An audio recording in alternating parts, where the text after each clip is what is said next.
వరాహిమాత అమ్మవారి గురించి ఎంత చెప్పినా తక్కువే అండి. మనకున్న ఆర్థిక సమస్యలు కానీ, కోర్టు సమస్యలు కానీ, భూమి సమస్యలు కానీ, అలాగే నరదిష్టి సమస్యలు కానీ, ఎటువంటి సమస్యలున్నా కూడా అమ్మవారు త్వరగా సిద్ధించి అమ్మవారి కరుణ కటాక్షాలు మన మీద కల్పించేలా చేస్తుందండి అమ్మవారు.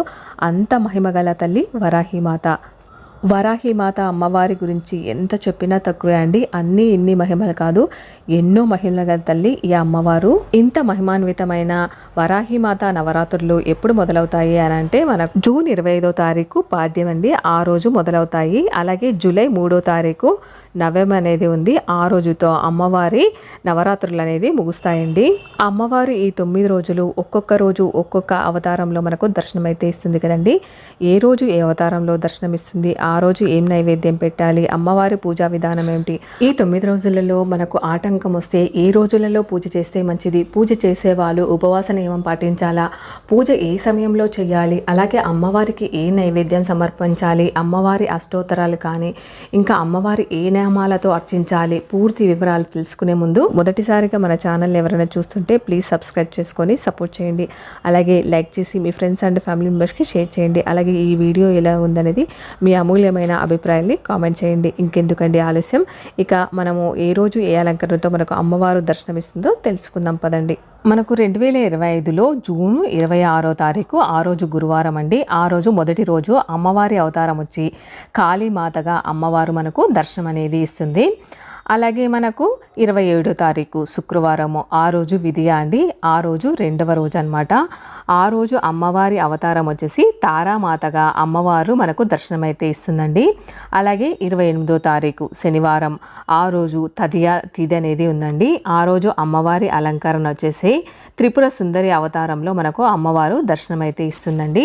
అలాగే 29వ తారీఖు ఆదివారం, ఆ రోజు మనకు తిథి చవితి అనేది వచ్చింది. అమ్మవారి అవతారం వచ్చేసి భువనేశ్వరి దేవిగా మనకు అమ్మవారు దర్శనమైతే ఇస్తుంది. అలాగే 30వ తారీఖు, ఆ రోజు పంచమి సోమవారం అండి. ఆ రోజు అమ్మవారి అవతారము చిన్నమస్తా దేవిగా మనకు అమ్మవారు దర్శనమైతే ఇస్తుంది. ఇక 6వ రోజు జూలై 1వ తారీఖు మంగళవారము, ఆ రోజు షష్ఠి అండి.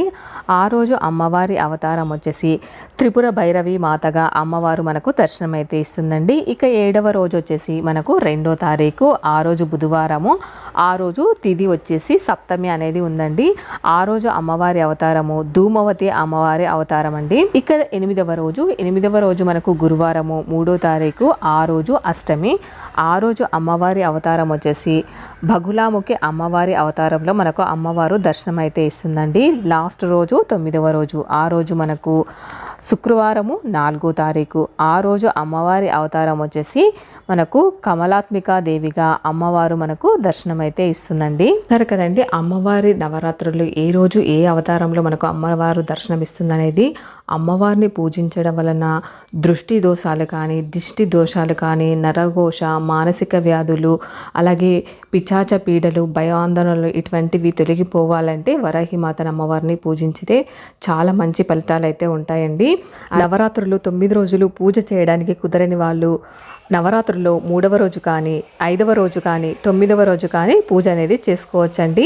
9 రోజులు చేసిన ఫలితం అయితే ఉంటుంది. వరాహి మాతకు పూజ ఏ టైంలో చేస్తే మంచిది అంటే సాయంత్రం 6 తర్వాత అమ్మవారి పూజ అనేది చేస్తే మంచిదండి. అమ్మవారి పూజ చేసేటప్పుడు కలశం అనేది పెట్టుకోవాలా కంపల్సరీగా అని చాలా మందికి డౌట్ ఉంటుందండి. పూజలో కలశం కంపల్సరీగా పెట్టుకోవాలా అని కొంతమందికి డౌట్ ఉండొచ్చండి. కలశం పెట్టుకోవాల్సిన అవసరం ఏం లేదండి. అమ్మవారి ప్రతిమను పెట్టుకొని పూజ చేసుకుంటే సరిపోతుంది.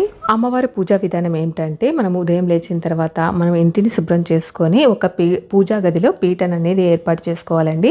పీటకు పసుపు రాసేసి దాని మీద ముగ్గులు అనేది పెట్టేసేసి అమ్మవారి ఫోటో అనేది పెట్టాలి. ఫోటో పెట్టిన తర్వాత అమ్మవారికి పూలతోను కుంకుమతో మనము అమ్మవారిని అలంకరించిన తర్వాత గణపతిని చేసుకొని గణపతి ఆరాధన తర్వాత మనకు గోత్రనామాలు అలాగే సంకల్పం అనేది చెప్పుకొని అమ్మవారికి దీప ధూప నైవేద్యాలతో పూజ అనేది చేయాలండి. నైవేద్యం పెట్టిన తర్వాత అమ్మవారికి సంబంధించిన స్తోత్రాలు అనేది చదవాలి.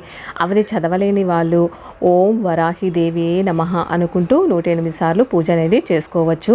ఇలా పూజ అనేది చేసుకోవాలండి. పూజ చేసేటప్పుడు సాయంత్రం 6 తర్వాతనే పూజ అనేది స్టార్ట్ చేయాలి. అమ్మవారికి రాత్రిపూట పూజ చేస్తాం కాబట్టి ఉదయం అంతా ఉపవాసం ఉండాలా అని చాలామందికి డౌట్ రావచ్చండి.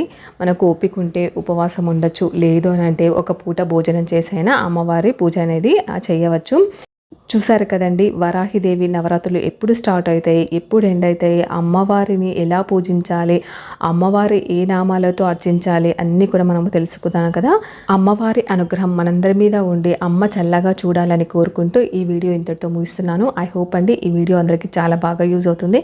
ఇలాంటి మంచి మంచి వీడియోస్ కోసం మన ఛానల్ని సబ్స్క్రైబ్ చేయండి. పక్కనున్న బెల్ ఐకాన్ని ప్రెస్ చేసి నేను పెట్టే ప్రతి వీడియో మీకు నోటిఫికేషన్ వస్తుంది. అలాగే లైక్ చేసి మీ ఫ్రెండ్స్ అండ్ ఫ్యామిలీ మెంబర్స్కి షేర్ చేయండి. శ్రీమాత్రే నమః.